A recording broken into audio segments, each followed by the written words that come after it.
Okay. Hey, everybody. Welcome to Ballistically Speaking BS Session 24, where we have the most dedicated guests on the planet. Perry here's in South Africa at 3 o'clock in the bloody morning. It kind of makes me feel good. But some of these bullets, as you saw, have an incendiary device on the tip of it, which is a heat-seeking device. What you just said is one of the most insanely idiotic things I have ever heard. Everyone in this room is now dumber for having listened to it. Welcome to your weekly dose of BS, the Ballistically Speaking podcast.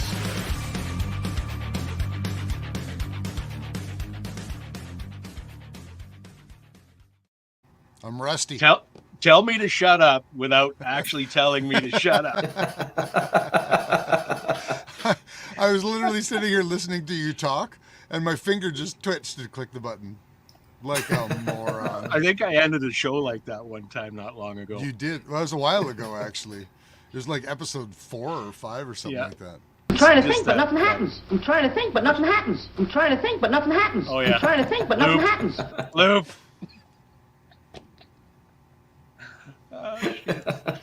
C&T Designs and Arms. Welcome to the show. All right, anyway. Yeah, it's better this way. It's better that we do it poorly. Is it? Yeah, I think it's expected at this point. So it's more notable when we actually get shit right sometime in the future, if it ever happens. Some theoretical, hypothetical time in the future. All right. Let's do sponsors. Let's do sponsors? Okay, Yeah. let's do sponsors. Okay. All right. Our featured sponsors tonight, one of the two, is Odell Engineering, the geniuses behind the Canuck line of firearms. Odell Engineering is our premium importer and distributor of some of Canada's top brands of firearms, including Bergara, Rock Island Armory, Mission First Tactical, Hyperfire, and of course the Made for Canada Canuck firearms.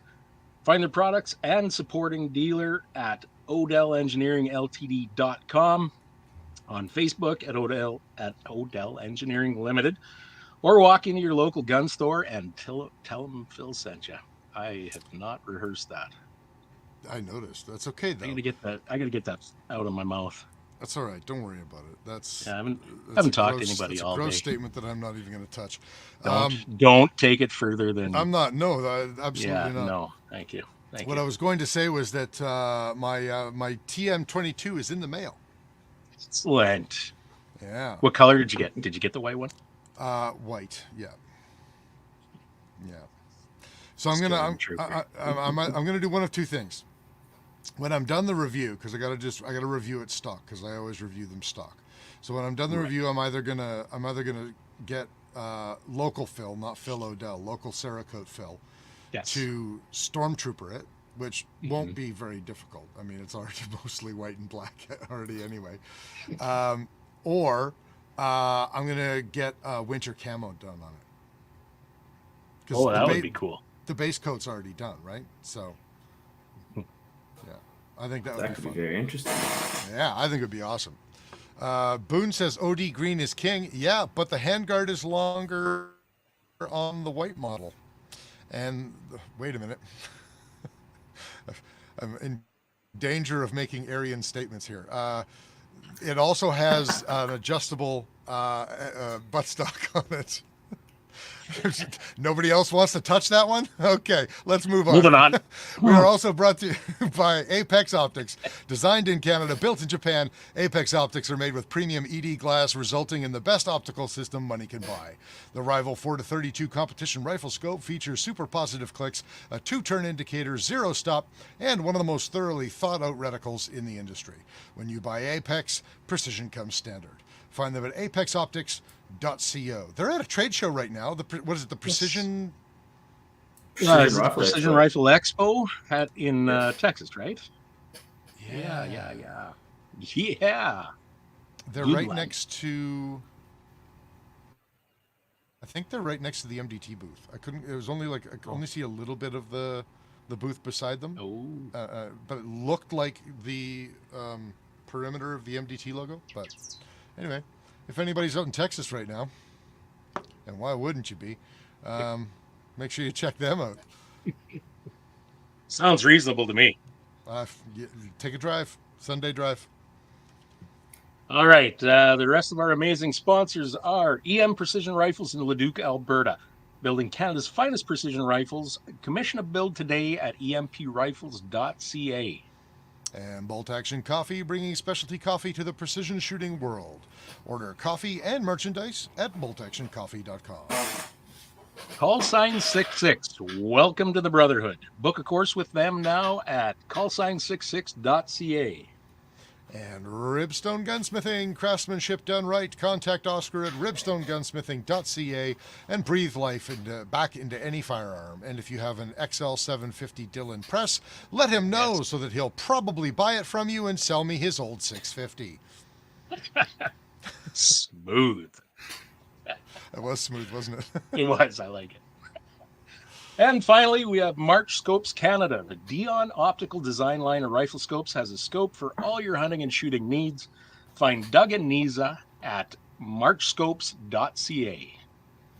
And we should also mention, several weeks ago, we had Trigger Tech, the boys from Trigger Tech on the show. Yes.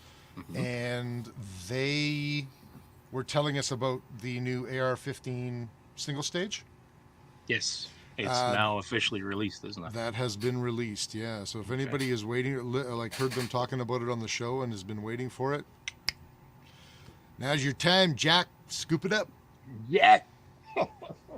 There's also a couple other folks we'd like to mention too. We give them a shout out every now and then. Guard Dog Foam Inserts in Regina, Canada. guarddoginserts.com. Right now, they're offering promo code BS15 if you and get 15% off your first order of a case or foam insert or both. With them, we've got Extreme Range Outfitters in town here, and Nomad Custom Gear at nomadcustomgear.com. They make stuff like that ammo binder, I guess, back there, right over my right shoulder. Excellent stuff. Check them out. That one right there? Yes, that one right there. Is it that one right there? Right on the top of my thumb. Well Right done, here. old man. Well Right here. done. Well done. So our guest tonight is Perry. I should have asked you off air how to pronounce your last name. Should I try it, and then if I fuck it up, you can correct You give it? yours, I'll give mine, and then Perry can laugh at us both. So I'll just state this: Paul Higley. Okay, so and Paul Higley butchered it on air. Okay. So you're not going to be the first one. Okay. Did he? I got Yeah. This won't be the first time I've made a Okay, fool let's of try. myself. Let's if try. you Perry believe that. DeGouveia. Yeah, that's good. DeGouveia, yeah. Well, I was going to say Did I get it right? DeGouveia. I did it. Yeah, you got it right. DeGouveia. Yep. Mm. Yeah, you look really good there, all freezing up and stuff. Yeah, don't worry. Morgan wrecked I'm, it as well. clearly still having he internet seemed to problems. suffer with it. Yeah, you are, because you're talking over everybody. Who did? Morgan King. He really suffered with it. Am I lagging now still? You're in and out, Matt. Yeah, you're good sometimes, and then it's almost inevitable when Perry goes to speak, you're talking over top of him because he can't hear. I'm going to throw my laptop out after this, or maybe just let it do all the Windows updates that it's trying to do. Yeah, maybe. That's a possibility. So apparently Bending Ballistics is ill. We wish him well, despite the fact that he made fun of me when I was ill. So I guess rest up and don't die. And I don't know, maybe go get another Fauci. 5 days. Holy cow. That's pretty severe. See, this is an overstatement here. There's no way that he slept for 5 days straight. Who is he, Rip Van Winkle? Like, you got to get up to pee there, Bending. That's right. He's trying to make it to 20 days.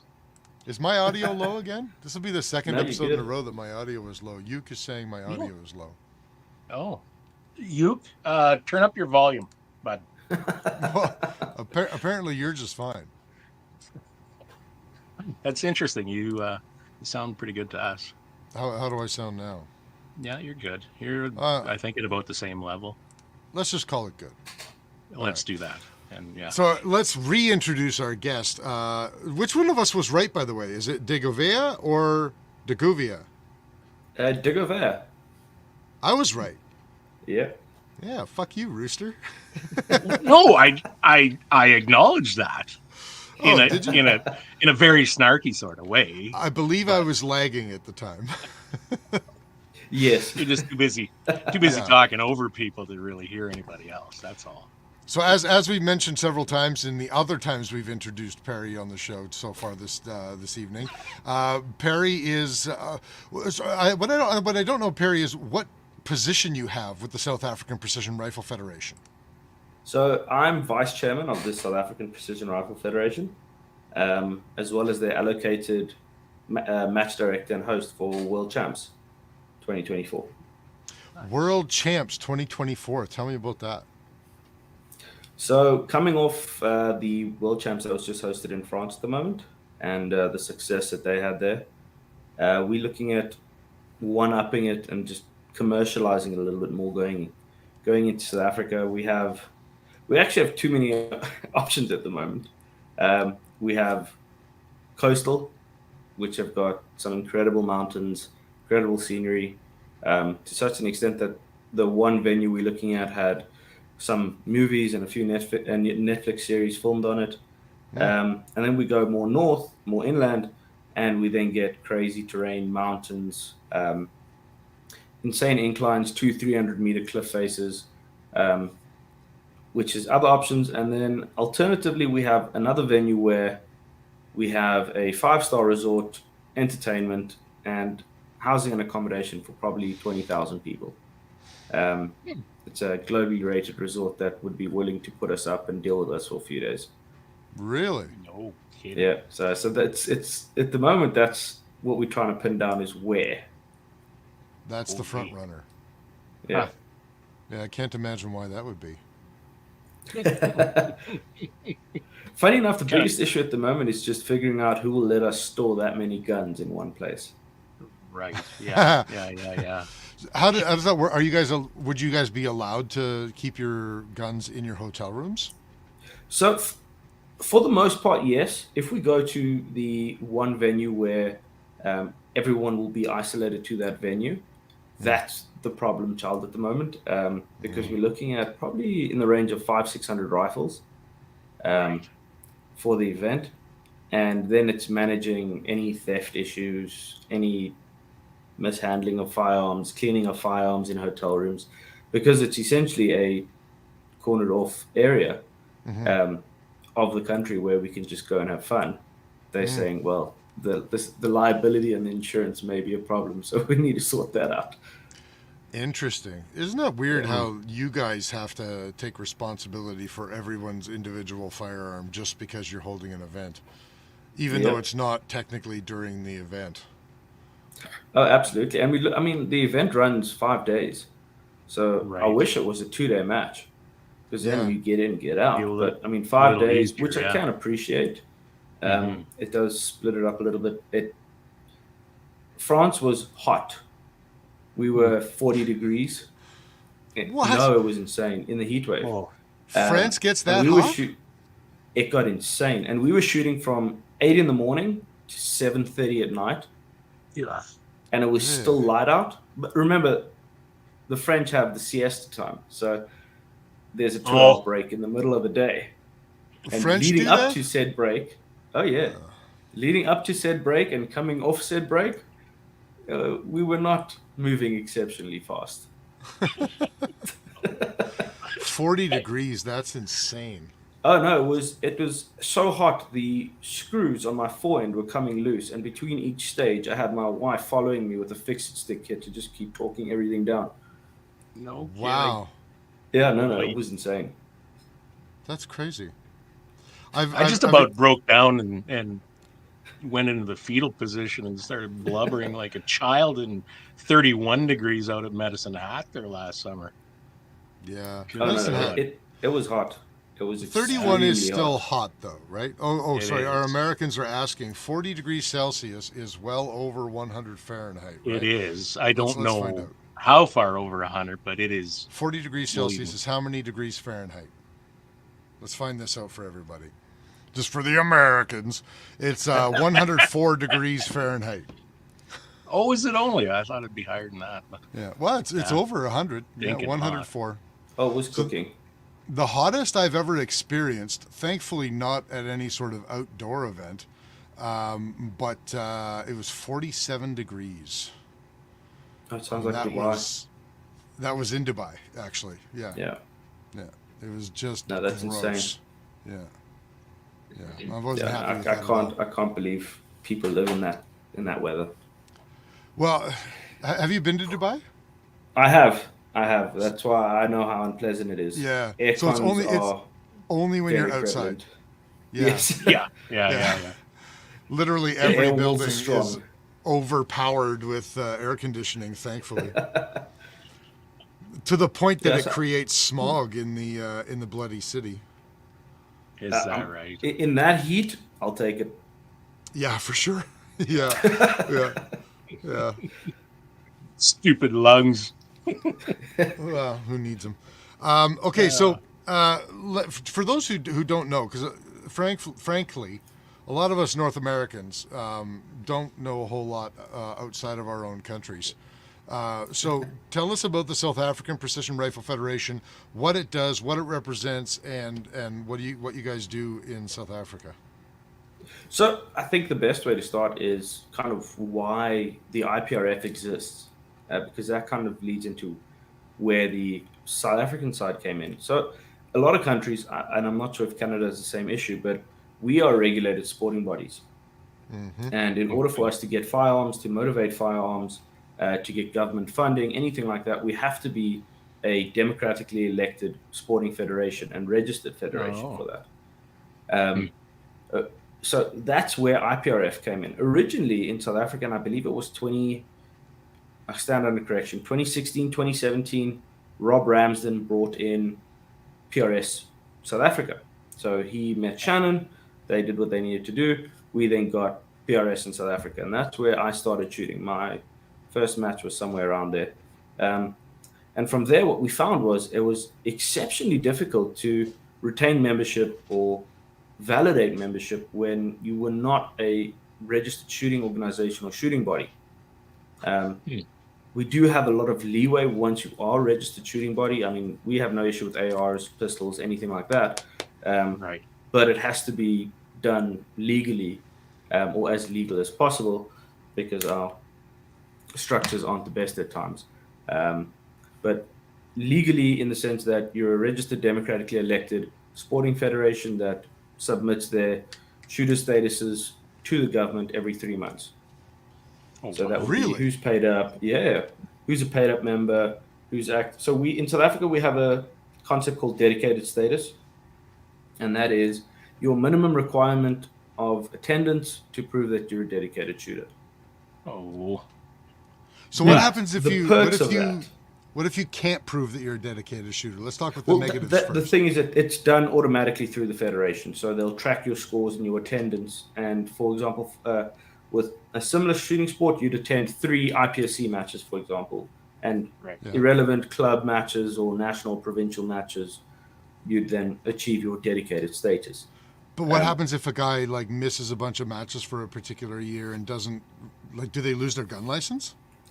So they don't lose their license. They lose their status. So status is more there for licensing purposes, and it's an additional motivation on that. Our licensing is a lottery. It can take 2 weeks or 5 years. Wow. And, there's no rhyme or reason to it. There's no kind of direct line. Guys have tried. We've got apps trying to track it and estimate days of how many days are left. It's not it's not something that we found to be reliable. That sounds wildly overcomplicated. Yeah. Oh, you have no idea. I mean, on the actual documentation. No, we don't. Well, so on the documentation, there's supposed to be a simple, say, 100-word motivation. That used to be about 10 years ago. That was acceptable. You'd fill out your application, your residential number, all your details. and then you'd motivate why you wanted the firearm. That was sufficient 10 years ago. Now, you need lawyers' letters, proof of memberships, safe photos. Oh no, it's entertaining. But I mean, That's entertaining. Holy cow! So you were gonna say some of the perks. What are some of the perks? Well, the perks are unlimited ammunition, unlimited firearms, and it's just more motivation going from there. Oh yeah, no, there's literal no limit. Yeah, but we Prior get to that no that, matter what. Yeah, so the problem, the beauty of it is you guys are a lot more free than we are, except we can get ARs and everything else. Yeah, oh no, well, we're each free and not free in different ways. It sounds like. Exactly, we can get them. It just takes longer to get to us. And then there's additional fun things that happen on the way, like we need physical cards for our firearms, and sporadically the printers won't work. Whatever could you mean? Yeah. We're not well, you know, those printers, they're a new crazy. technology. I'm sure they'll figure it out as the technology develops. Well, so the problem is it goes to our government printing works, which does our driver's licenses, our ID cards, as well as the firearm cards. Oh. So it's not that they're not working, it's that they're not priority at the moment. Yeah. But the excuse is they're not working. Yeah. They're not working because we don't want to work them right now. Yep. And our licenses are valid for either 5 years, depending on security company or everyday carry, or alternatively 10 years, which is your sport shooting and all your, well, I'd say sport shooting and hunting licenses. So you said EDC, you can get carry permits? Oh, yeah. Concealed or open? Both. And you thought that we were more free than you. The only difference here is we have a high number of guys open carrying that tend to lose their firearms. Yeah. Yeah, well, I think, open carry, even in America, open carry in a lot of situations is a little bit, like, I get that it's a constitutional right in the United States, but I mean, like, read the room. You know? Yeah. Since we're kind of talking about it already, and people like Jonathan are asking, how does firearm licensing and the classification system work in South Africa? Simply put, it doesn't, but we can kind of work into it. Okay, so licensing, it's you. To start off, you'd need to have a background check, which would be our legal documentation. So you'd fill out all your details. It would go for background check. From there, you'd go into a competency, which is essentially a open book test, a closed book test, and a practical on pistol, shotgun, rifle, and semi-auto, just on basic operations. Sorry, I don't mean to interrupt. I can't pass up Always Sunny in Philadelphia reference. Sorry, carry on. Yeah. So after your competency, you then have to submit your competencies for approval, which can take anywhere between which can take anywhere between 3 months and 5 years. I mean, it's not uncommon. From there, you go purchase your firearm, and you resubmit your docs. You submit your license application and go through that. That exact same process for your competency. You're just resubmitting the exact same, essentially the same paper. Just now you have to do it with a motivation as to why you want the firearm. And then, that has become challenging. And then, so if you say that you want the firearm for sport and competition, then you then have to prove, like, a continuous eligibility is that, continuous eligibility is that you have to compete and prove that you compete by having your attendance recorded at these events. Absolutely. So, for example, for a dedicated hunter, to prove that you're a dedicated hunter, you have to go on a minimum of 2 hunts a year. No, and those are paid hunts. So, and then that sounds great. It is. No, it is fantastic. Look, once you can. Sorry, work. I have to go on this hunting trip, or else I'm going to lose my status. So I'm not coming into work today. You know how these things learn go. How to utilize it, it's fantastic. Yeah. So, and then sport shooting is 3 activities. So those are 3 registered activities. So postal shoots, club matches, or any other match they're on, they don't really track range sessions, so a practice session or zeroing your farm, but more a interactive and scoreable session that you can be tracked on, and that they will count towards your dedicated status, or alternatively professional hunter membership, or whatever the case is. There's multiple avenues to get it, and then from there you then need to prove that you have a safe or a safe room by providing photos and structurals. Oh, really? It's a mess. Oh, yes. You need photos of the inside of the safe where you can show that it's bolted into the wall and into the floor, and then that the safe is in a cupboard. It's not loosely in a room. It's entertaining. What about it? Like what's behind me? Like that is that. Like You if will you've be got a floor surprised safe. how few people is needed to move that safe. Oh yeah, but the problem is they got to carry it up a very large flight of stairs. Oh, when there's a will. Oh, for sure. But my security cameras will see them, and I'll be here before they can get that done. Look, I mean, coming from my background with retail fuel, I mean, we deal with. I mean, I have essentially bomb-proof doors, safe doors. Those 40-centimeter steel doors with concrete liners. We have steel safes, drop safes. That doesn't stop. When people want to get in, they can get in. Thankfully, people aren't that clandestine in this part of the country, at least. I think it's a bit of a different. I mean, when we look at retail fuel, at any given moment there can be over. I'd say if I had to convert it, $250,000 in cash sitting in a safe. It's motivating. So people just people know to hit the fuel. Oh yeah, they come with dynamite building? with. Oh no, they hit a fuel station, a filling station, Like they the come actual in. filling station. Oh yes. Oh yeah. They've leveled for a little bit of an overzealous dose of dynamite. Leveled a few of our petrol stations. They take dynamite into a petrol station. Oh, That seems yes. like a good method. Yeah. It seems smart. Yeah. Yeah. I think So they they'll should go just into the take safe, oxygen boom, torches with and then them or everything something. flat. No way. Wow. Yeah. And Yeah. are they? Hopefully, they're inside when it goes off. Then, or Yeah. I haven't found any traces once I started clearing the rubble, but just be in touch. vaporize them. oh no, it's, Okay. it's crazy.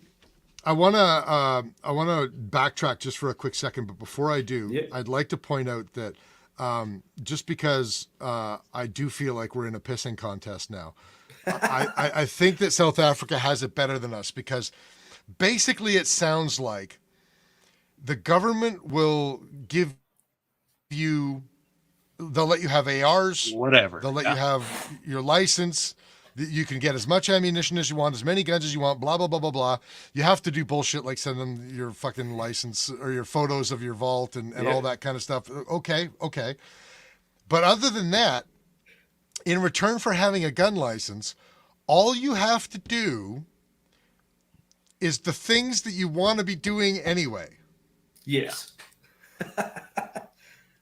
In Canada, we do all those things, and they still won't let us have handguns or ARs or 50 cals or anything. So we win. We win by losing. I need to rub a little bit more salt in the wound. We can get. Oh. Okay, Okay. let's have it. We can go bigger than 50.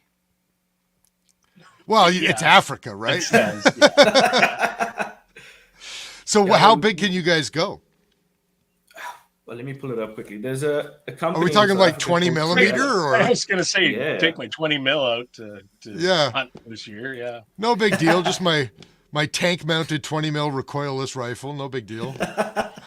So one of the last remaining firearm manufacturers in South Africa is a company by the name of Trevello, and they make some incredible rifles that are across the globe at the moment. But everything that's available on their website, we can get. And they've actually just launched some very, very interesting new, more precision rifle orientated stuff. Their previous firearms were more military based. 338s, Shitacs, BMGs, 20 mils, and now we can, as civilians, get our hands on all this stuff. I want to actually see what their biggest is, because now that you ask, I wasn't 100% sure. Just while you're looking that up, I'm going to go through a couple of comments here because I don't want to completely ignore everybody here. Where are we here? I'm missing a lot of the comments. I'm sorry, guys. I'm going to miss some of them. But Rob Longren says PRS is popular here, yet the few shooters who went to this year's international in France did not seem to have much support to rep as Team Canada. Is this for DCRA or another national organization to support? Do you know the answer to that question, Perry? I don't know. It seems like a specific Canadian problem, but I think it may be a Canadian problem, but I can double check who your Canadian rep is very quickly. And then Rob can jump on him. Please don't be Rob. Please don't be Rob. Where are we here? Okay, we're talking about South African girls of Dutch descent. We don't need to highlight that too much. Jeff B says here in PA, I'm assuming that's Pennsylvania, not Prince Albert, you can hunt coyotes 365 days a year according to our hunting book regulations. We can do the same here in Saskatchewan, Jeff. You guys don't really have coyotes in South Africa, do you? Yeah, they have things more severe. Yeah. So we have a few different what I'm going to call varieties of coyotes. Like hyenas. We call jackal. Yes, so the big ones. Yeah, jackals. We also got miniature ones, which there's no bag limit on. Okay. And those are, I'd say, the size of a spaniel. But they are the most intelligent animals. They are near impossible to kill. Really? The guys that hunt them, I have mad respect for because those things are insane. Is it just because like they're just so good at avoiding people, or they are incredible? Their sense of smell, their eyes are. It's just they're an incredible little animal. So they're kind of like you guys use trail cams. Yeah. So they recognize on trail cams. Oh, yeah. They recognize the cams. They stop at the cams, look at it, probably check all the pictures, piss off the other way. But to such a point that now going to hyenas, I have video footage of on our farm. We set up a carcass to just capture what nocturnal animals were coming in, and 2 hyenas stole our cameras.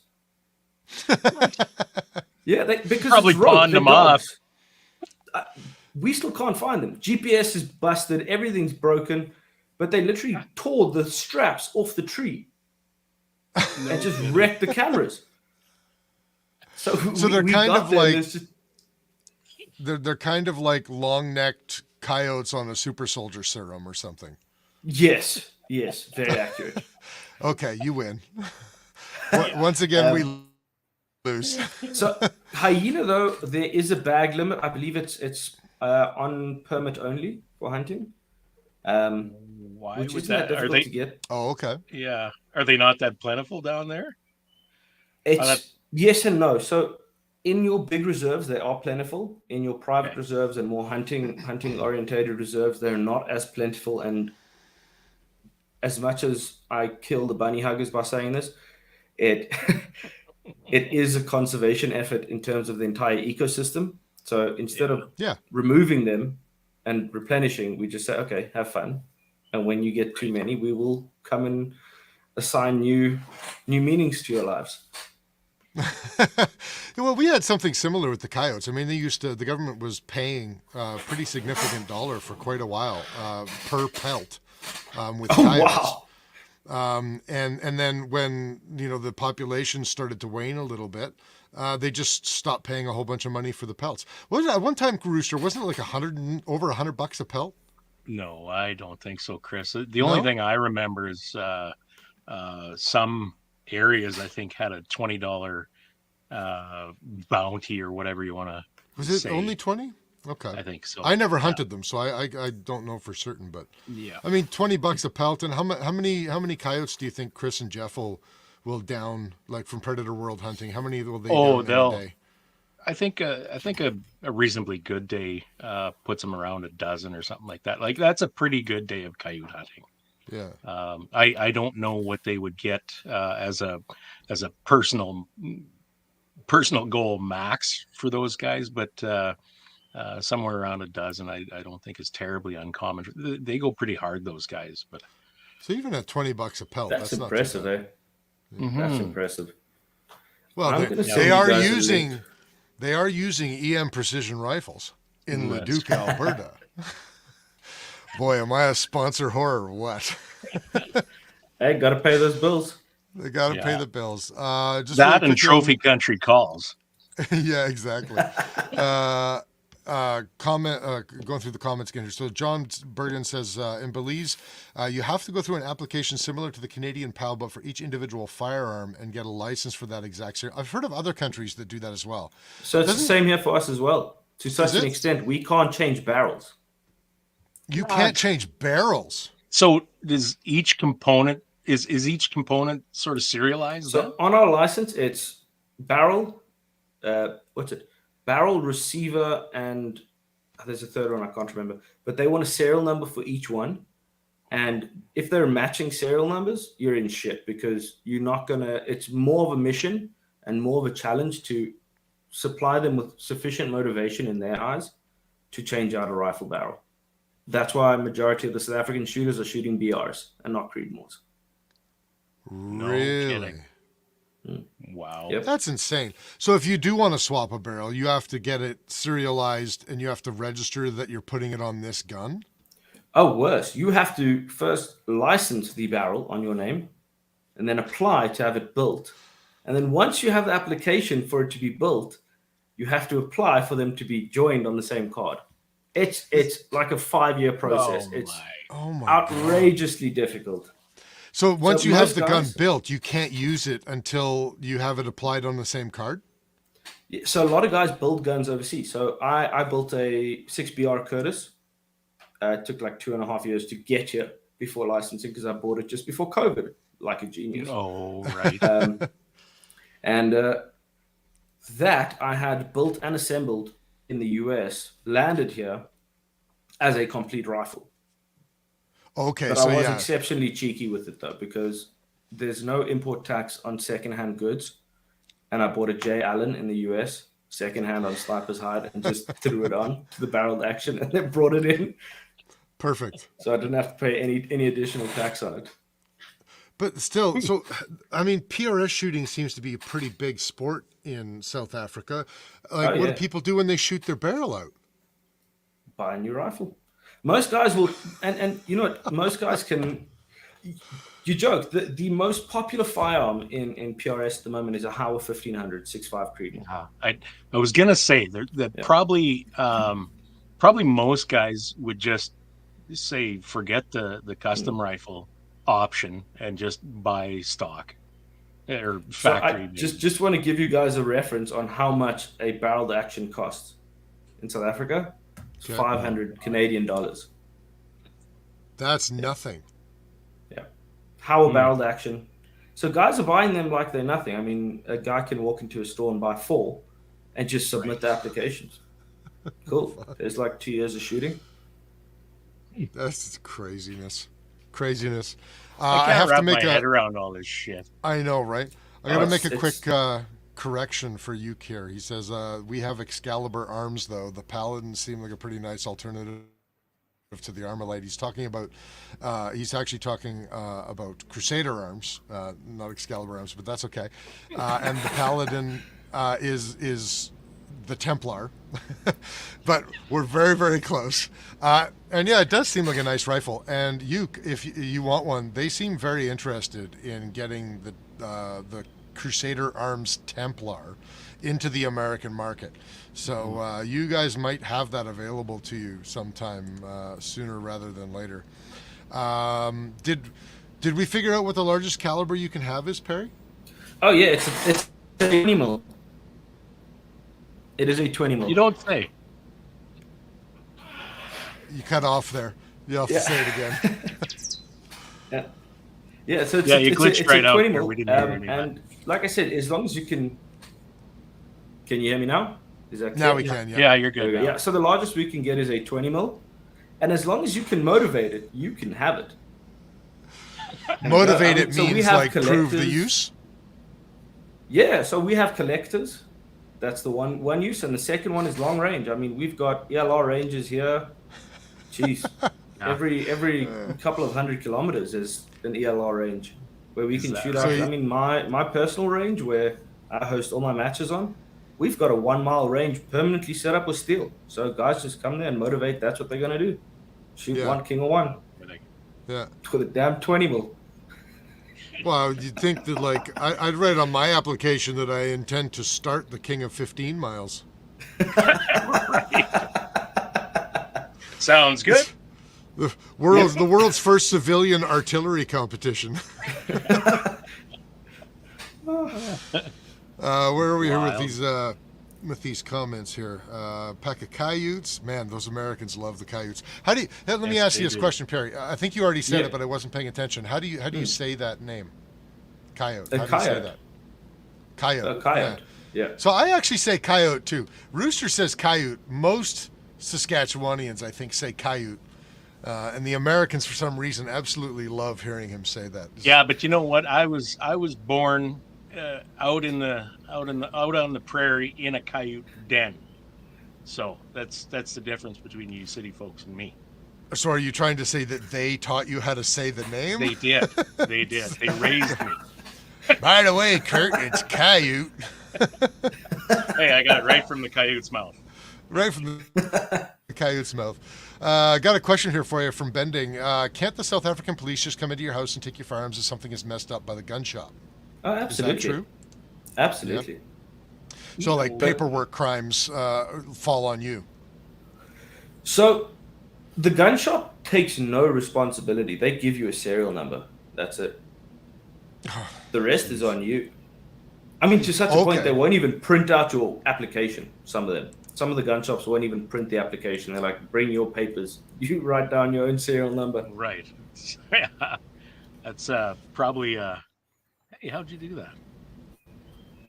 I didn't know we could directly block someone on YouTube. Oh, I just clicked on the sandwich menu and I clicked block user. Excellent. No, that's pretty good move, I think, on the gun shop's part. Like, just it frees them of any just in case you didn't liability notice, whatsoever. Absolutely. Yeah, you're really struggling. You're good now, Chris? Am I back now? Yeah, you're back. Yeah, welcome back. Yeah. Have a nice little holiday there. Good Lord. Okay. I was just letting everybody know that we had a nice spam user, xxx.69.biz or something like that. So in case anybody's lonely tonight, feel free. Right. Yeah. I guess you've made it when you start getting that sort of spam, right? Yeah. You like online girlfriend? What? I think that's. JR's here. What's up, JR? Yeah. So just to circle back, if you go onto precisionrifle.org and you go join IPRF, there is a Canadian email address there. Okay. I don't know who that goes to, but there's a Canadian email address there. So I would reach out to that mail address and just see what's happening up north. Okay. Cool beans. Holy Chris is really... Who was that was looking for that? I can't remember who that was looking for that. That was... oh, crap. Give me a minute. Yeah. I'll be back in a second. Oh, crap. I'm looking for it, too. Rob Longridge, wasn't it? Yes, I think it was. Yes, I believe you're correct. There it is there. Isn't that the one, Chris? Yeah, Rob. Yeah. Right. Yep, that was the one. Am I back? Or am I still fucked? Yeah, you're back. No, you're good. Good Lord. Yep. So, Rob, if you go on to precisionrifle.org, you will find it all there. Who is Jen Psaki? Just pull a Jen Psaki. She's the White House press secretary there for a while before she quit. Oh, circle back. Circle back, Psaki. Yeah. There we go. That's funny. Chris is like... That went way over my head. No, Perry said he was going to circle back.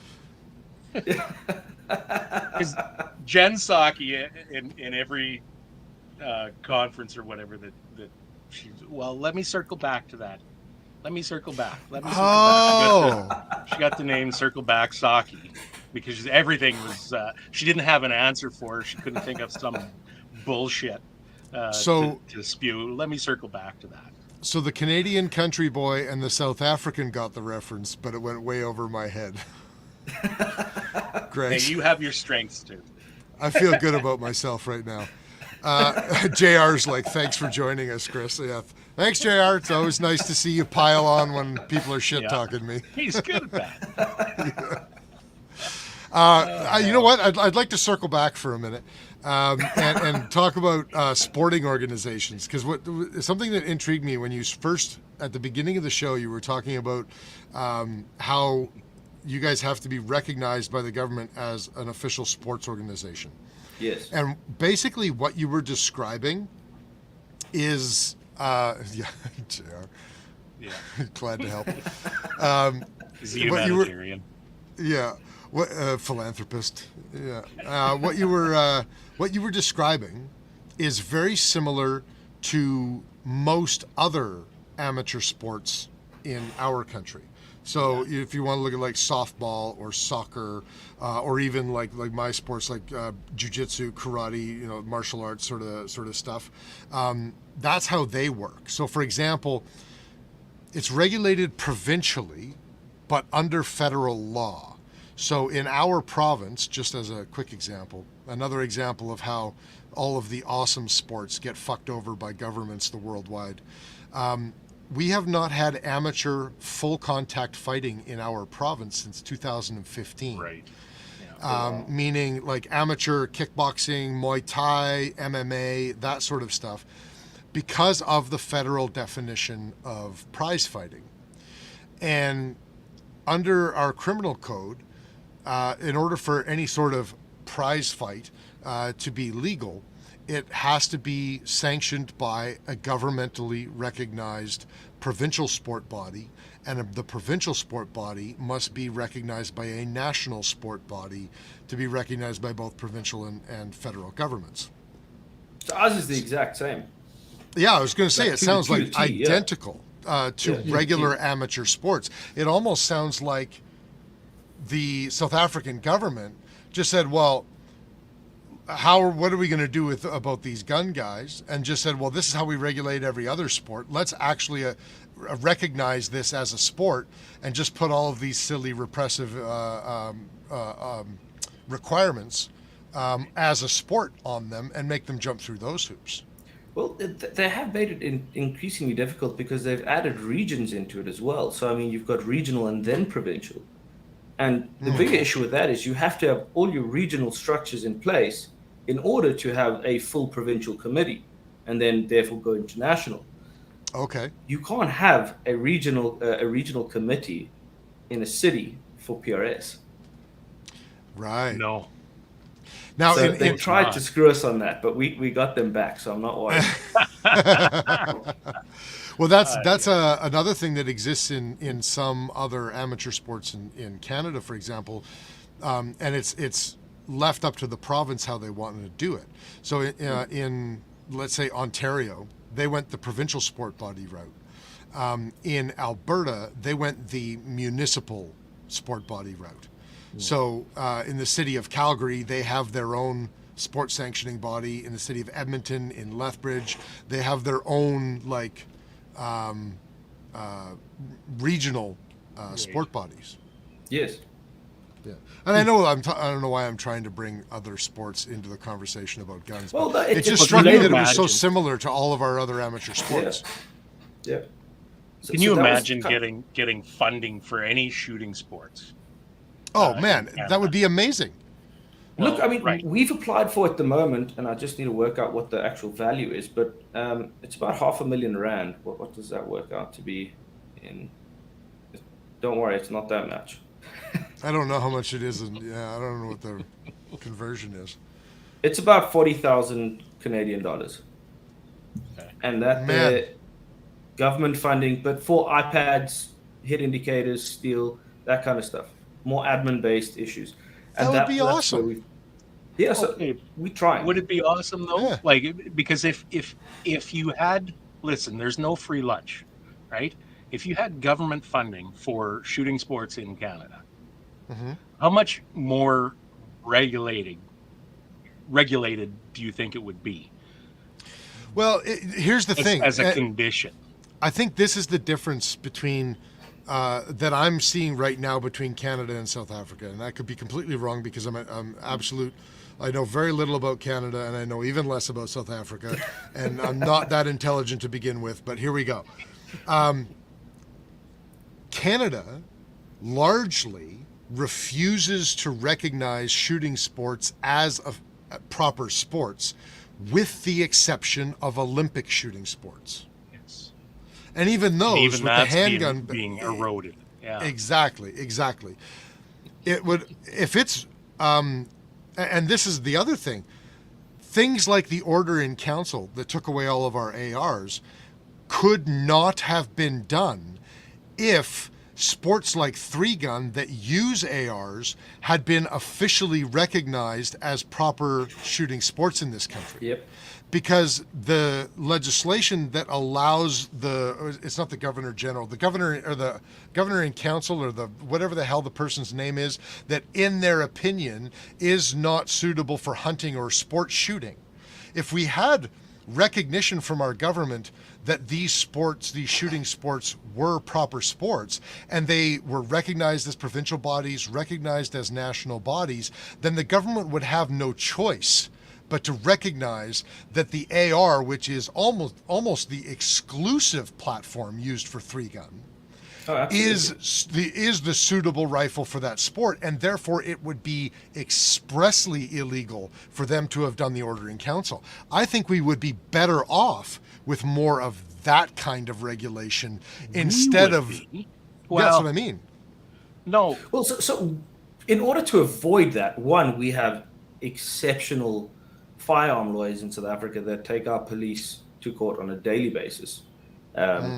Just for regulatory issues that they seem to walk over. But over and above that, we saw this issue on the horizon, but from multiple sports. I mean, I believe the organization that kind of took advantage of the crossover between Olympic and more commercial sports shooting was our local F-class.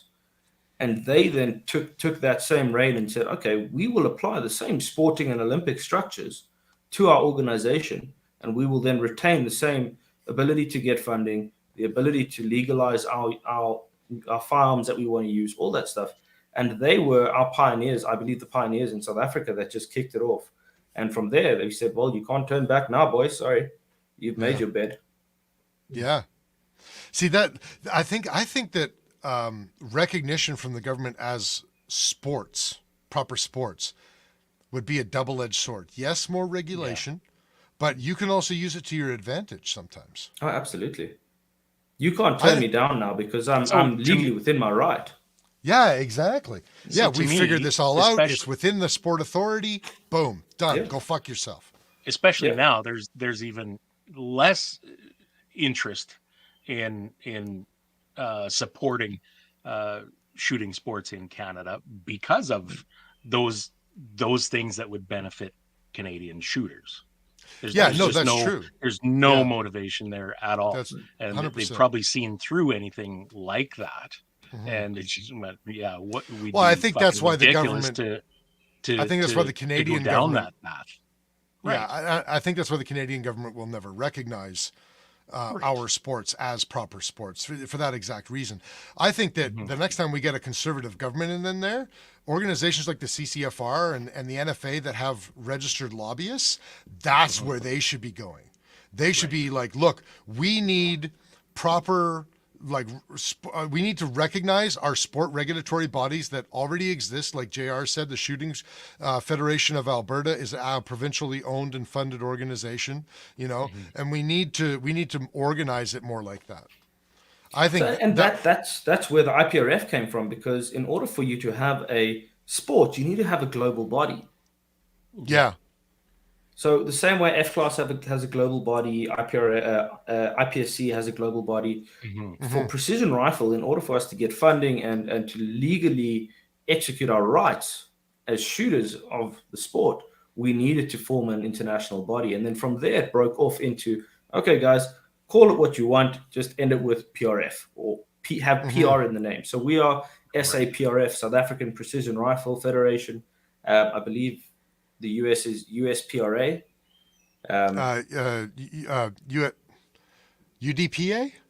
USPSA? I know Greg USPSA? Bell is the new chairman, and he's doing a fantastic job. But that's kind of the route we had to go in order to protect our members and our shooters longer down the line, to say, okay, when the cops turn around and say, okay, you guys are actively and easily engaging targets 500 meters and beyond, this is a problem.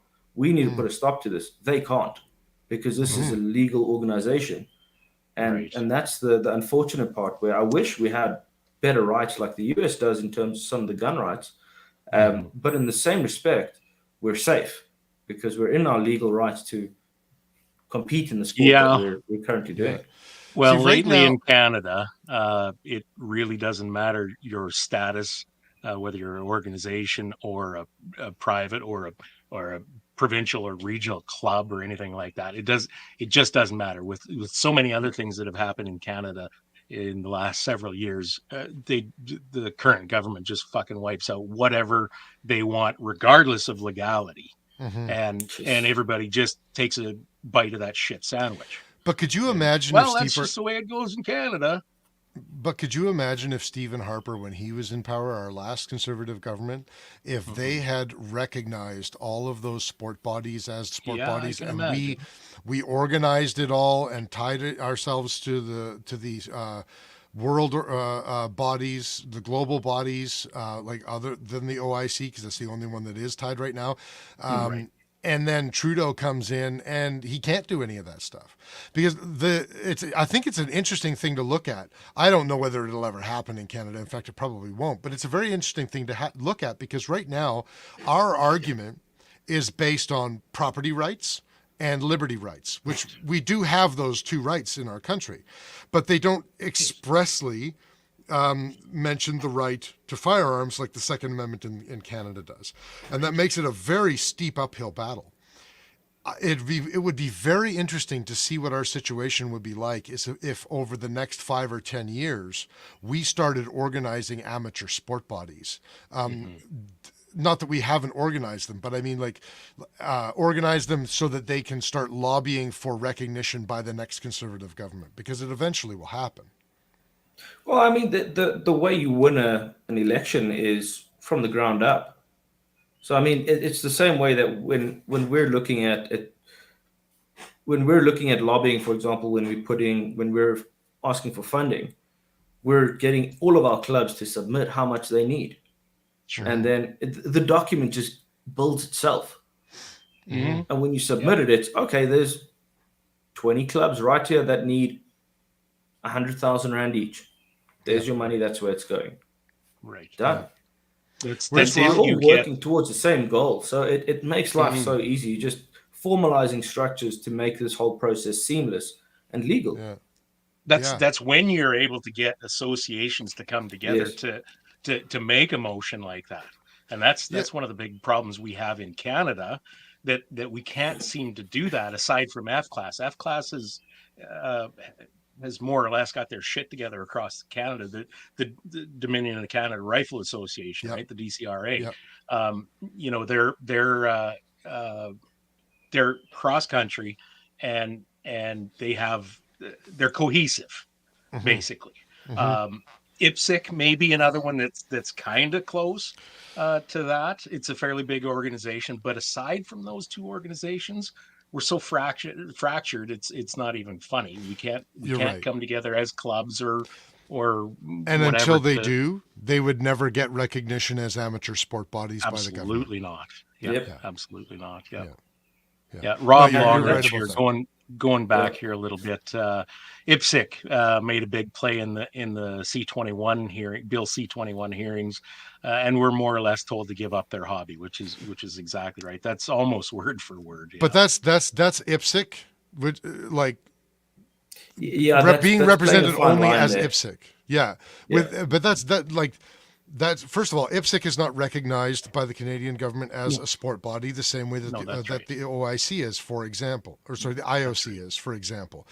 If they were, because they had a national body underneath them and provincial bodies underneath them, and each of those provincial bodies, like for example, I guarantee you, if a provincial body popped up in Saskatchewan, there's lots that could already do that, and did the full application process, SASPort would authorize them. They would recognize them. And all they have to do is be connected to a national or a global sport body for them to do that.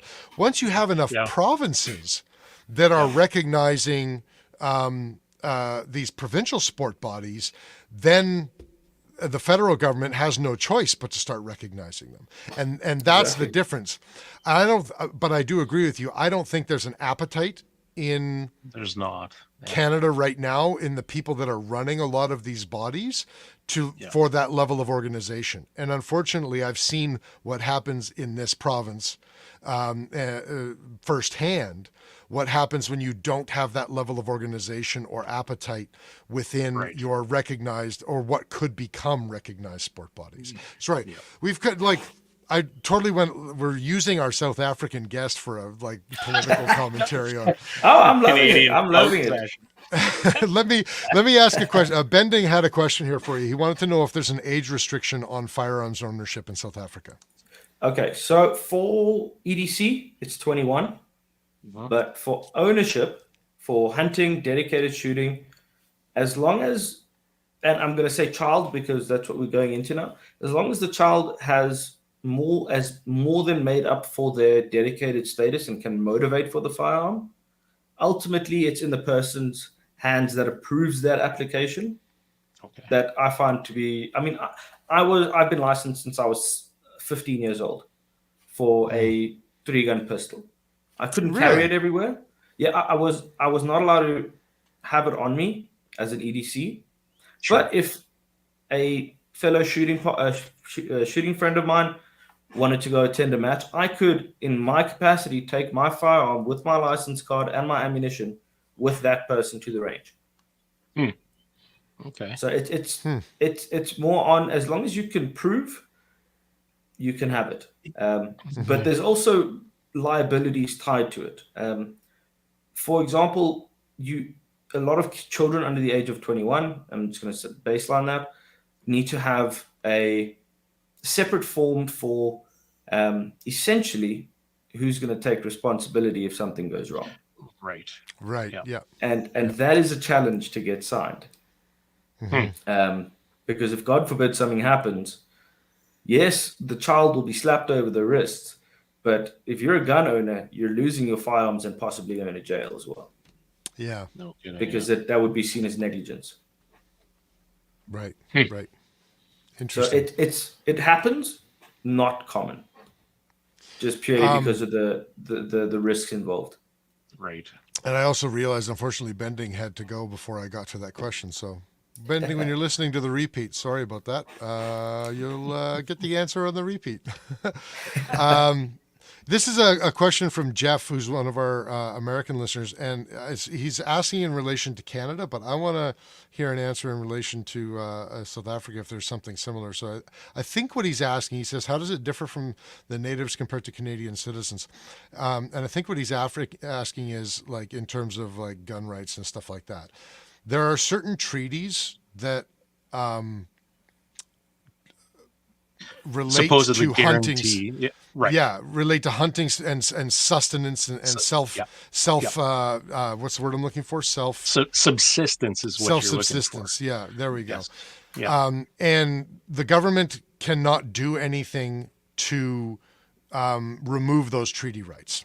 So it creates an interesting conundrum in Canada in that technically. And Ian Runkle did a really good video on this back when the Order in Council was first out, because when the way they wrote the Order in Council, there was a specific exemption for guns that are, I can't remember how it was, but it's something to do with guns being used under treaty rights in Canada will not be affected by the Ordering Council, regardless of whether that gun was banned by the Ordering Council anyways.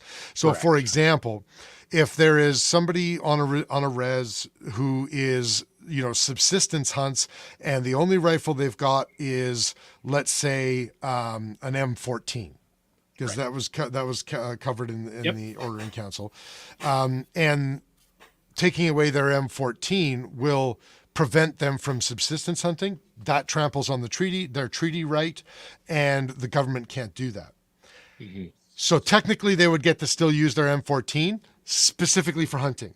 They wouldn't be able to take it to the gun range to practice it with it. They wouldn't be able to sight it in, legally speaking. They wouldn't be able to plink with it or anything. Only in the act of hunting, right? Only in the act of hunting. And Ian Runkle made the very good point. He's like, if you really need to take your M14 out and you haven't sighted it in, you haven't practiced with it, you don't even know if it's going to shoot properly, you're not maintaining it, whatever. Yeah, semantics. He said if a CO came by, they'd probably still take it. You'd probably still get charged. And do you have the money to fight it in court? And for a lot of people living on reserves who are doing subsistence hunting as part of their treaty rights, they don't have the money to fight that in court. No. So, practically speaking, it is banned for them too. According to the letter of the law, no, they get an exemption. Welcome to treaty rights in Canada. Everything is according to the letter of the law. There is an exemption, in practice, and it never works. Right. Yeah, exactly. How... I don't know a whole lot about how, really what went on. I'm very ignorant about apartheid. Let's be honest, almost what nothing. came out of that. And look, so I was born 2 years before it ended, and kind of the general consensus of South Africans is that our past is our past. We acknowledge it, but let's move on. We got bigger shit to deal with. That would be nice. Not having electricity 8-10 hours of the day, every day, not having water, roads. So we've got bigger issues to deal with. Mm-hmm. But with our firearms, it's quite an intricate thing because we technically, legally have no claim to owning a firearm. Okay. But there's no, I'm going to choose my words wisely here, I hope. There's no legal way for them to stop us from applying. Okay. Okay. So they can't.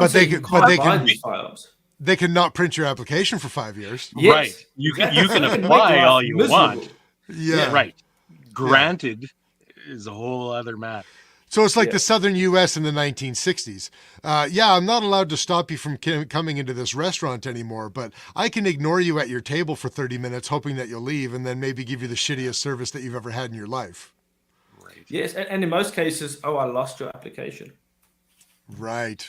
Yeah, I'm sorry, you're going to have to reapply. Innocent mistake. Well, that's coming here too. Yeah, it's the same. It's probably the same everywhere. It's like it's practice and on paper.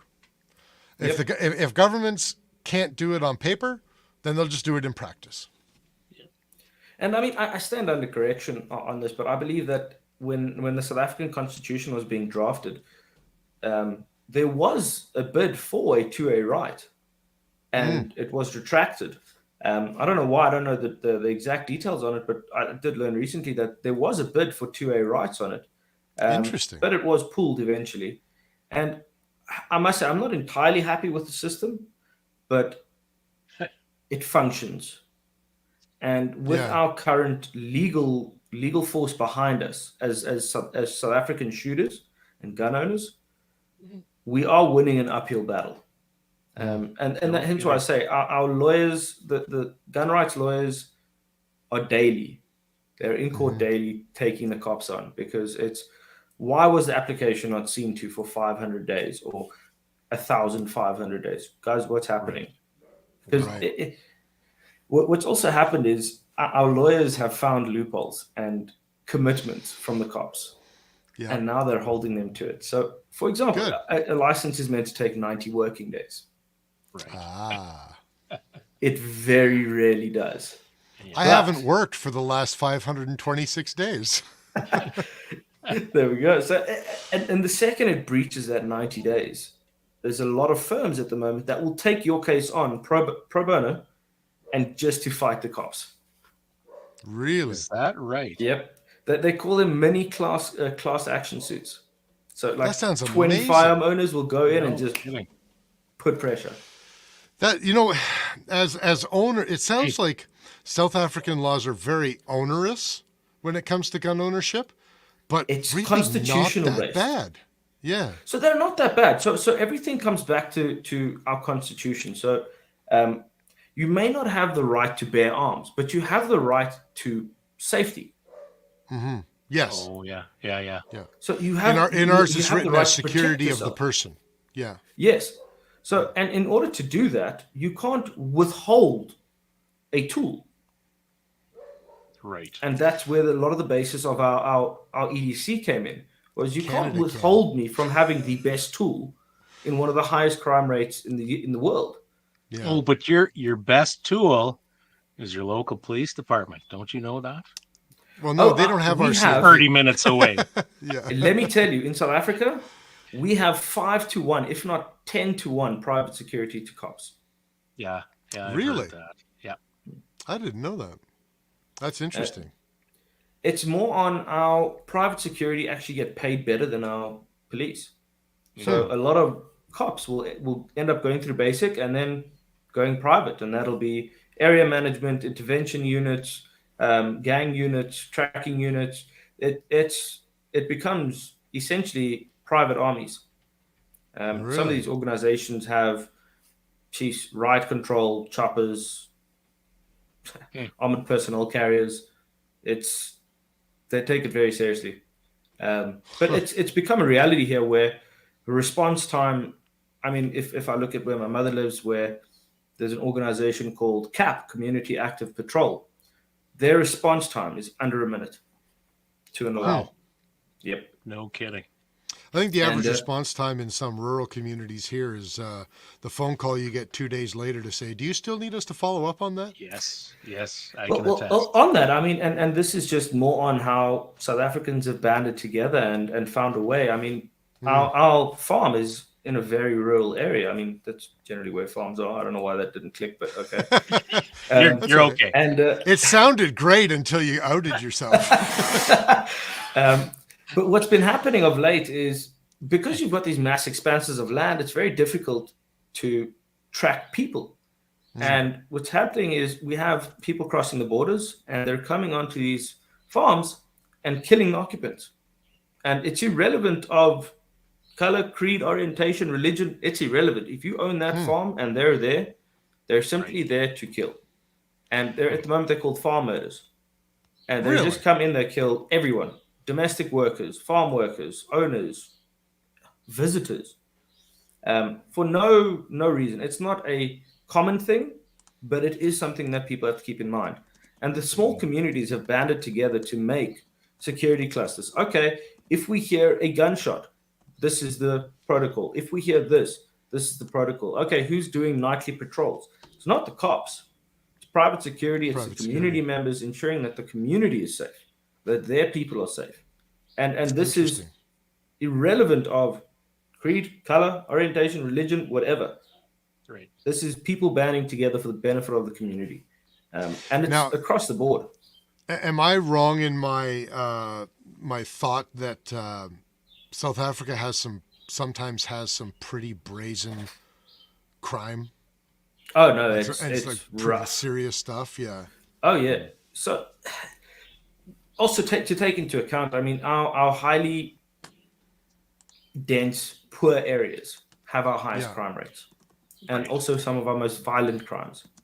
But also, what is bred out of the poverty is an illegal mindset in the sense of, okay, we have, for example, we have illegal miners. In South Africa, they're called zamazamas. These are the scariest people you can come across. They are on every known substance. They are known to take multiple rounds to the chest and head and not go down because There's they a are bunch on. of PCP heads running around. Oh yeah, no, they're on next level. They often will just execute people, and it's born from a very poor, an exceptional need for financial gain at any extreme measure. Right. Yeah. And to achieve it, people will go to extreme lengths. It's not a common thing in South Africa. I mean, I live in the suburbs. I have, thank God, touch wood, never been held up, never been hijacked, never been a statistic, we can call it. And I've been here my entire life. My family has never been in those situations. So it's not a common thing, but it is something that you have to keep in mind, is that this is a poorer community. You don't drive into Brazil and just show off your wallet. Right. You're asking for it to be taken. But I mean, it's a commonality between any country where within the poorer communities, within the poverty-stricken areas, your crime rates do tend to be higher.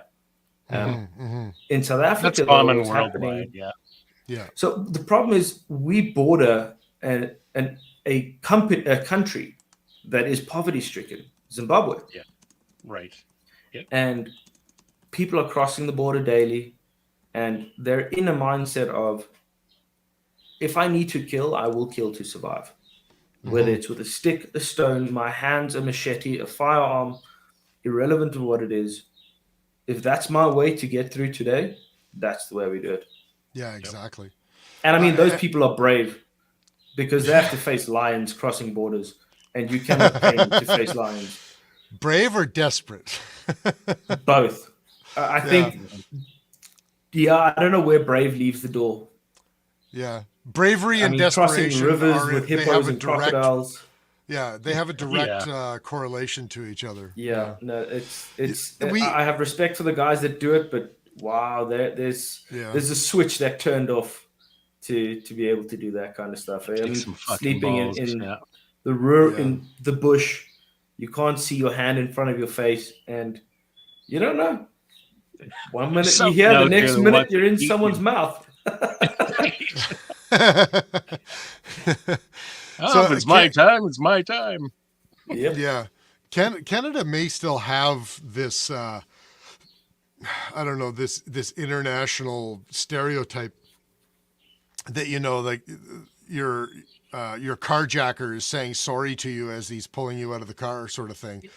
But while we certainly don't have the type of absolutely insane crime that you guys probably see in South Africa, we definitely do see our fair share of crazy things, and especially in the prairies where we live, rural property crime is a very big problem, and it's becoming more of a problem because the people in the most populated areas seem to be of the belief in Canada now that it's just property. You don't have the right to hurt someone or kill someone to protect your property.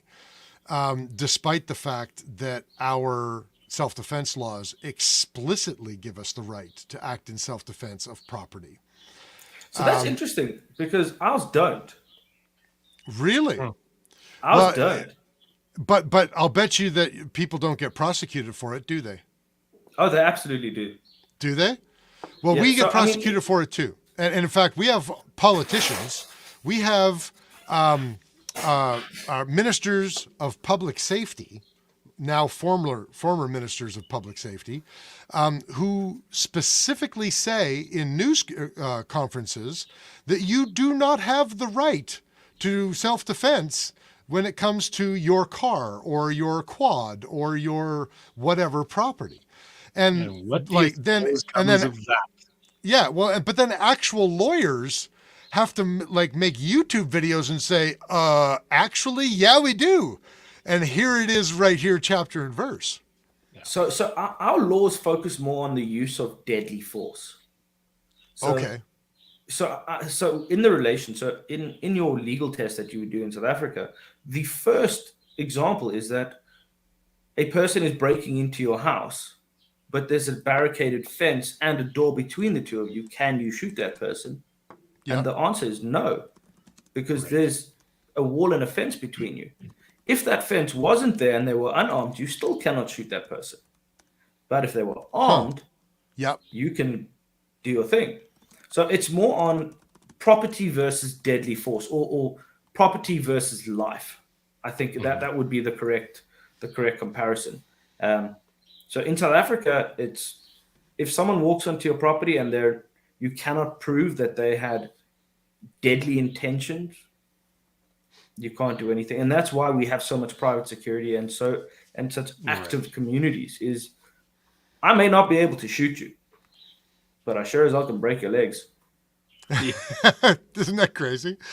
So our self-defense laws are, first of all, purposefully muddily written and left very much up to subjectivity, like by design.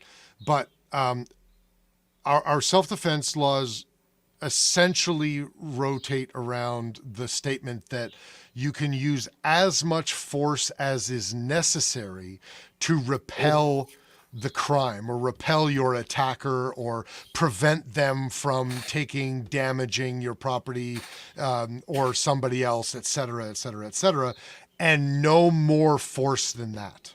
Right. So who determines that? Oh, that is a very gray area.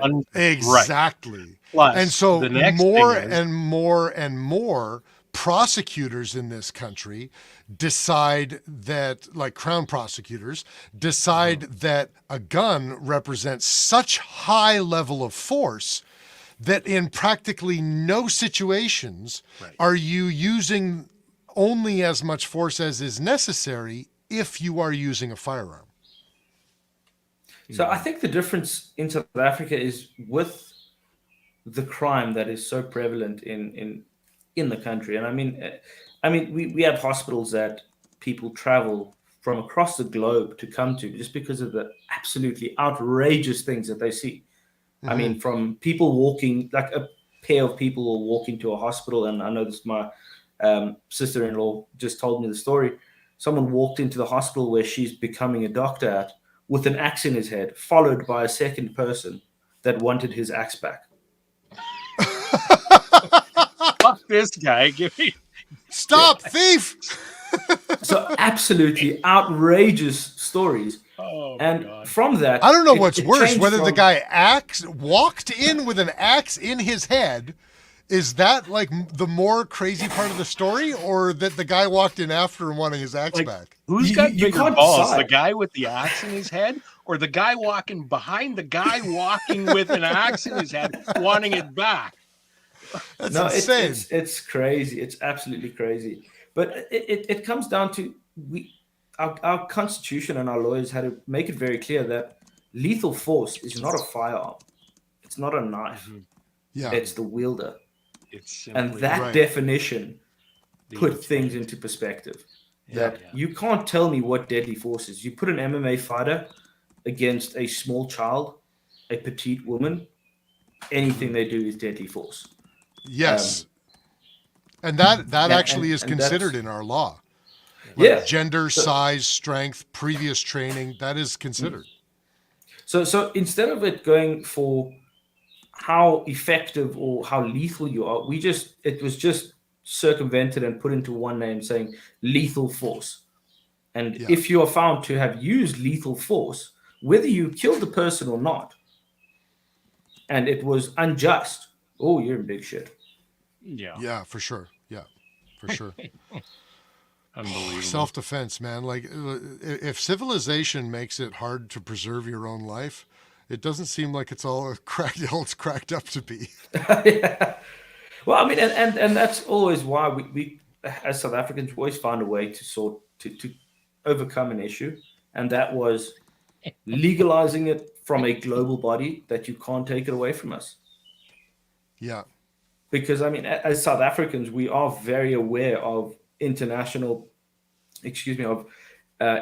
sanctions. I mean, that 90s to 94 era hit our economy so hard that no one wants to go back to that. And irrelevant of sport or whatever it is, if there's a sanction put on us because of something we did or something that globally people disagree with us, we will avoid it come hell or high water. Nobody wants that absolutely crippled economy again. Absolutely. You just wait in another 20 or 30 years, people will have forgotten all that shit, and gone and done stupid shit, just like what's happening over here. Yeah, right. Yeah. Yeah. So I don't know, what is a Tatahi axe? What is that? I have no idea. All I was told was that it was an axe. Apparently, she fainted 3 times from this incident, so it was very traumatic. I didn't get sister? dimensions, handle, length, make. It Yeah. was very traumatic. Was it properly sharpened? Like, Yeah, was it? we didn't Was it 1055 steel, 5160? Like, what was it? What are we talking Well, about we here? creative, a little bit of Damascus. No. Apparently, the guy walked in, blood pissing everywhere. Guy behind him wanted his axe back. She saw this, hit the floor, woke up. Damn it, I got work to do. That's awesome. Okay, so here's an interesting point that Rob makes. Defense is not a legal use of firearms here. That is very interesting. When some provinces, the provincial CFO, when looking at license applications, they will require you to put your use down. Now, by and large, in Canada, it is practically just like self-declared. At most, what you may be asked to do sometimes is to send in a photocopy of the membership card for the gun range that you belong to for restricted firearms, which is basically not a category anymore because he just banned them all. But other than that, if you put on your application that you want a firearm because you live in a rural area and there's lots of crime, or you live in an urban area and there's lots of crime and there's a lot of break-ins, you're concerned, whatever, you want that firearm for preservation of your life, your family's life, et cetera, then they will flat out deny your application right off the bat. And the reason is that self-defense is not a legal use of a firearm in Canada. So that's interesting, because exactly what you said is one of the biggest reasons South Africans get self-defense firearms is we'll print up the crime stats for the area and submit that with our documentation and say, guys, you can't irrefutably say there's no crime in the area. You can't deny me having a firearm to defend myself when here are your crime statistics that you published. If there was no crime, there'd be no statistics. So and no need for the firearm. And I mean, it's just ironic to me that people say there's no such thing as crime, but that's, I believe, why our lawyers, and I stand under correction on this, why our lawyers changed it from self-defense to lethal force. Because when is it just to use lethal force? And then what can I use?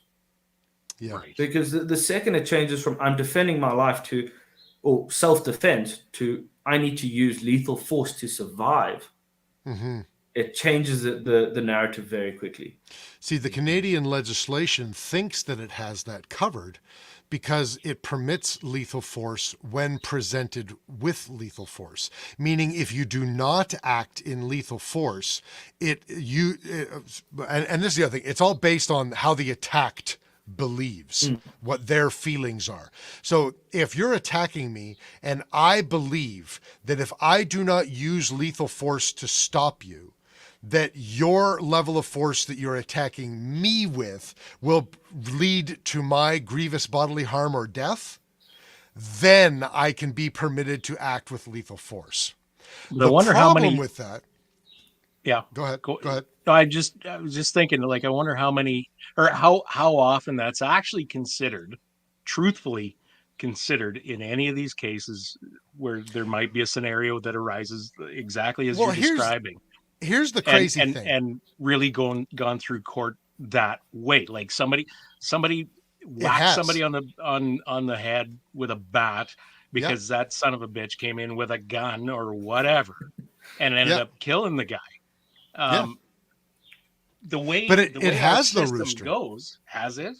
Yeah. So here's I'm what's sure nuts in about it. rare case. First of all, you can, like, when I tell you this, like, for a lot of people, the first thing that goes to their head, and when we teach self-defense courses at our gym, we tell people that, and we give them the whole disclaimer: we're not lawyers. Consult a lawyer, read the law, but like, understand that, like, and we just basically read it chapter and verse, and then we let them make their own decision. But the first question that we always get when we read that part of the criminal code to people, the question inevitably becomes, well, how fucking long do I have to sit there and try and analyze how much force this guy represents so that I can decide the appropriate response? Your assessment in the moment, like, how fucking reliable is that? Well, and not only that, but if you're assessing, you're not acting. Those of us who understand hand-to-hand combat understand that if you're not acting because you're thinking, in sport, you're losing. In self-defense, you might be dying. That son of a bitch is 3/4 of the way into your house, approaching your child's bedroom. Or he's fucking mid-swing. Right. It sounds like the only way you're going to get away with it is that you simply stab yourself after you get rid of the guy. Right. Yeah, and say that he stabbed you first. Yeah. Right. Yeah. And then I'm certain. Bodies can't talk. I'm certain that that has happened in this country. I would guarantee you that I can't prove that, but I guarantee you that, like, some new lawyer student would be able to find that sort of case law. Now, here's what's crazy: we have precedent law. Are you familiar with precedent law? Would be the same in South Africa, right? Yes, yeah. Yeah. Okay. So there's precedent law from Ontario, where a judge in a self-defense case, a scenario came up exactly like we were just discussing, where their defense was, I had to react with this level of force because I didn't have time to properly assess how much force they were presenting me with. Mm-hmm. And that judge's ruling, I'm paraphrasing, but that judge's ruling said something to the effect of, a person cannot be expected in the moment to weigh to a nicety the exact level of force that is required. Right. So what that means is there's some leeway, but I think that in application of that precedent law, a lot of times that leeway gets, like, nailed down to this. Like, do you hit him with a left and a right, or just a left? You know what I mean? What's his level of training? Funny, I mean, rather than, can you just grab a gun? Right. So I mean, and it's similar but not the same in South Africa, because we just don't have that at all. Yeah. If someone's coming into your house, let's put it like this: in terms of our crime in South Africa, between a physical or a what's the wording that a lot of our government likes to use? Contact crime. Mm-hmm. Okay. Between contact and non-contact crime. Non-contact crime being petty theft, pickpocketing, that kind of stuff. Oh, okay. I'd say it's 80-20. Non-contact to contact. Only about 20% of it is contact crimes. Mm-hmm. We also need to take into account we have one of the highest alcoholisms in the world. We have a lot of alcoholics in South Africa, so crime here is a lot of drinking and driving. A lot of drinking involved is 99% of the problem. And it's just because our booze is too cheap. I think if you make it more expensive, part of the problem will disappear. Right. Well, just do like Canada does and tax it through the ass. Well, and then use that tax money to support gun sport organizations. Well, we get it back somehow. But your contact crimes. Your contact crimes at the moment, because they're so violent, and they can be so violent, there's no limit. The limit is your life. It's either you're appearing in court, or someone's there on your behalf. Yeah. And that's kind of where the line is drawn, and said, right, I needed to use deadly force. This was the situation. It was 1, 2, 3, and 4. Done. Yeah. Well, that's one thing, I guess, in Canada, we've never really been presented with a level of that activity, I guess, to make anybody really open their eyes and say, hey, this is a reality. like there haven't been there's not a terrible lot of violent crime like what you're experiencing in South Africa. I don't know if we here. could say that per capita there would be less violent crime, but I don't know it about seems per like capita. less like brutal. It seems different levels. Yeah. Like yeah. like So- South Africa, when it happens, it's here. Oh no, it's South or, it's Canada, terrible. when it happens, it's like, oh shit, I killed you. Sorry. Yeah. Yeah. So, Like I mean, most. our most common form of crime in South Africa, if we exclude your non-contacts, would be hijackings, where a guy takes the mag of a pistol, breaks the glass on the window of your car, puts it to your head, and says, "Get out." Yeah. So See, in that that case, happens- okay, cheers. I'm getting out my car. Take it. Yeah. No As shit. long as my child and my daughter's not in the car, Right. go Yeah. for it. Yeah. Right. If they are in the car, it's a very different story. Hopefully, we'll never ever end up in that situation. Yeah, of course. Because there will be lead in the air, whether it's towards me or from me, it's to be decided. But that is your most common contact crime. From there, it starts getting into your insane, stupid stories where guys walk around with axes in their head because they got smashed and decided, oh, Jeez. let's right. go to hospital today. Yeah. Well, I think part of Canada's problem. We should move on after. I'll just make this and whatever. Part of the problem is our police forces and our news media don't report the brutal crime that does happen. Yeah. And you hear about this, especially from rural RCMP officers. If you like befriend somebody and they're being honest with you, they were stationed, especially in the northern communities. There's some pretty brutal shit that happens, and it's the same sort of an idea. There's very high rates of alcoholism. There's very high rates of drug use. There's very low prospects. And so, the crimes become much more brutal, and you hear about like crazy shit. But our news media, it's not in the average Canadian's public consciousness because it's not released to the public. And it wouldn't be in their benefit too. I mean, you want Yeah. to present an image of perfection and we're the best place in the world. Everyone can join us. But I mean, like I said, we're very fortunate to have media outlets and lawyers and communities where in South Africa, I mean, we have private media outlets that do not care about the rhetoric. Private media. They will go and attack. Yeah, they will go and attack government organizations on corruption, on fraud, on murder, on everything. I mean, some of these guys are exceptionally hated to such a point that they're like banned from public places. And these journalists carry on. I mean, I believe the show that sounds called like Carte journalistic Blanche. freedom. Look, I mean, in when there's chaos, take advantage. Yeah.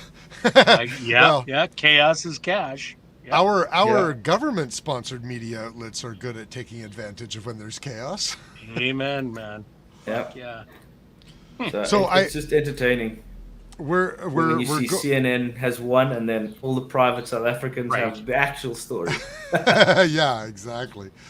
I know where you're going, Chris, but I just want to interject. I guess one thing this has been eating at me all show, kind of, that you talked about the private security agencies and that versus police forces.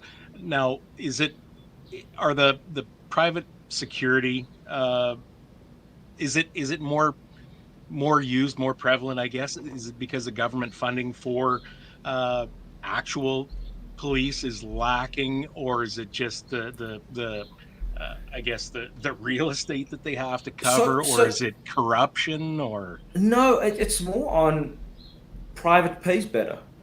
So it doesn't pay to go government at the moment. Your private guys, and while I do have multiple friends within South African Special Forces and South African Police Force, they've also turned around and said, right, when it's time to go, I'm going private. I will get paid my last 5 years of salary within Just 6 incentive, months. basically. Yeah, I mean, it's right there. And I mean, it's not, and just so that I clarify, private security cannot arrest. They can detain until the police arrive. Oh, okay. So they cannot arrest. So they make citizens arrests, basically. Not even, they just detain. So they'll just sit on you. Well, They'll in Canada, zip that's tie all you a citizen's together and arrest say, is. well, yeah. So there's none of that available. Like I said, what'll happen is they'll detain them. So they'll either forcibly detain them, and a lot of these security companies will end up in court, and they have fantastic lawyers that fight it constantly, where they detain someone and they were possibly a bit too forceful, and okay, cheers, we will transfer you from this unit to that unit. Carry on. Right. Right. Sounds like a good system, honestly. Yeah. It sounds like South Africa's got it figured out, man. It's sink or swim. Yeah, exactly. But it's something that, I mean, we pay for our health insurance. It's not from the government. So you have your own medical aid or health insurance. You pay for whatever plan you can afford. Security, you're paying additional. Mm-hmm. It's everything. We're essentially Dubai that's not Dubai. not quite. You still pay taxes, but you're paying everything else as well. That's actually an interesting comment. What is the percentage of white South Africans in South Africa? Ooh, I think we're less than 10%. Really? Okay. So that's the same thing as the UAE, because the UAE is amazing to live in if you're Emirati. But the percentage of Emiratis is, I think it is around 10%. Okay. Something like that. So it'd be very, very similar. It sounds like, especially if you've got means, if you've got money, it sounds like South Africa sounds great. Oh, look, if you're earning in dollars or pounds or euros, in any foreign currency, you live like a king in South Africa. So here's the actual number, an estimate for 2022, 4.6 million of the 54 million, so 7-point-something% is white South Africans. Really? Yeah. Interesting. That's very interesting. Yeah. You know what, Perry, we're going to have you on again. This is a really interesting conversation. And next time, talk about guns. Yeah, next time we'll talk about guns, and next time we'll have to talk about hunting as well. That'll be fantastic. Absolutely. I was thinking exactly the same thing. Because I'm sure we could fill a whole other show just on talking about hunting. Yeah. Oh, look, I think we might have to do 2 more. All right, we'll find Sounds We'll good. put 2 more on the docket. Deal. There we go. You let me know when and where, and I'll be there. I think we will definitely do that. Yeah, for sure. I loved it when you said we usually run an hour, and then I remembered now I've been here since episode 5. Very rarely runs an hour. Yeah, we go over quite a lot. Yeah. We probably had, out of the 24 episodes, we probably had about 2 or 3 that went the proper hour. Yeah, I think so. Oh no, I'm talking pre those 24 episodes. Before we were ballistically speaking. Yeah, the show was an hour and a half then. Yeah. Even then, you guys didn't stick to it. Yeah, most of the time we'd still do it. Yeah, I don't know why we decided, you know what, our lives are getting busy. We should probably just dedicate ourselves to an hour-long show. And we were like, yeah, sure, let's do that. And, but you can imagine if we were still saying we were doing an hour and a half long show, we'd be here for the next 3 hours. Absolutely. That was the June AGM. So definitely thanks for coming on, Perry. We are going to have you on again, anytime. 100%. All of our listeners, if you guys are still following us, hard to keep these guys on topic, Perry. Coming from a guy who knows firsthand. Oscar, I think someone's got a XL 750 for sale. Anyway, if you guys are still watching us and you haven't clicked the thumbs up or clicked like on whatever platform you're watching, please make sure you do that. If you don't follow our page on Facebook, and if you haven't subscribed to us on YouTube, make sure you do that. Perry, please before do. we're desperate for attention. No. I'm not telling Perry to subscribe. I'm saying. I'm ready to end it. See, he's already done it anyway. Bless you. Where do people find the South African Precision Rifle Federation? How can they follow the federation? How can they follow you? Plug things. Okay, so my Instagram is Perry Perry 41 arms. So Perry 41 arms, and I am going to make sure that I list the correct one for the federation because I believe it's only a Facebook page at the moment. Not the one that you just give those weirdos that you don't really want to have. So it's Precision Rifle South Africa is our Facebook page. Okay. I noticed you didn't deny that, by the way. You just laughed and moved on. Right. No comment. No comment. So that's the best way for people to follow the organization and to follow you? Absolutely. Beautiful. Awesome. Everybody else, please check out the show at facebook.com/BS podcast and leave us a review. Let us know how we're doing. You can also find all of our live shows and our pre-recorded content on bspodcast.ca, and that includes the blogs that we've written. They're pretty old at this point. We haven't written new ones in a little while, but there are some pretty good blogs on there about certain calibers of rifle and reloading and hunting and competitions and the whole 9 yards. If you like our content, reviews up on rifles and stuff too. Yeah, exactly. The Bergara B14. No, nothing. Yeah, sure. Okay. I thought it was good. I thought it was okay. Whatever. Just I gotta say less. Well, I did my best to cut out as many ums as possible. I know. But you know what? You still don't say real there. You still don't trip over your words as much as Trudeau does. So you're doing fine. Thank God. And you do say but you don't go like he does. Yeah, so you're doing fine. Anyway, you can also email us if you'd like. It's info@bspodcast.ca. And a massive thank you to all of our sponsors. Without you guys, we would just be two morons talking to a gentleman from South Africa with nobody listening.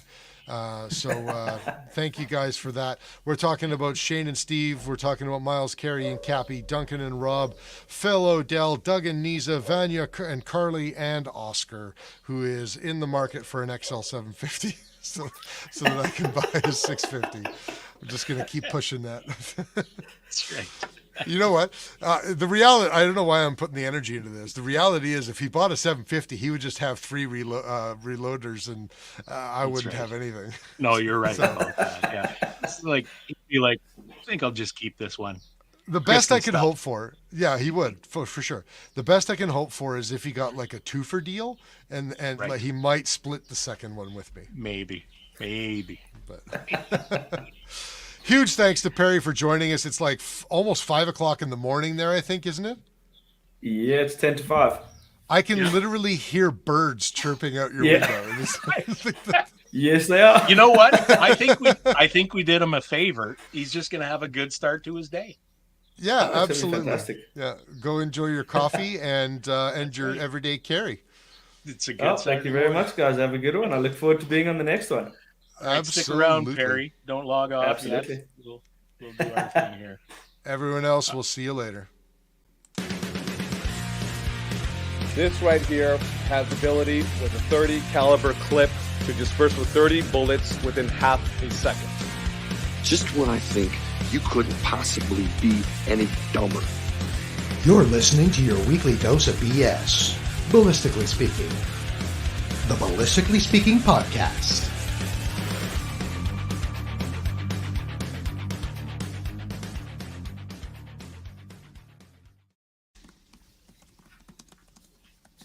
Broadcast. Oh, I'm typing here.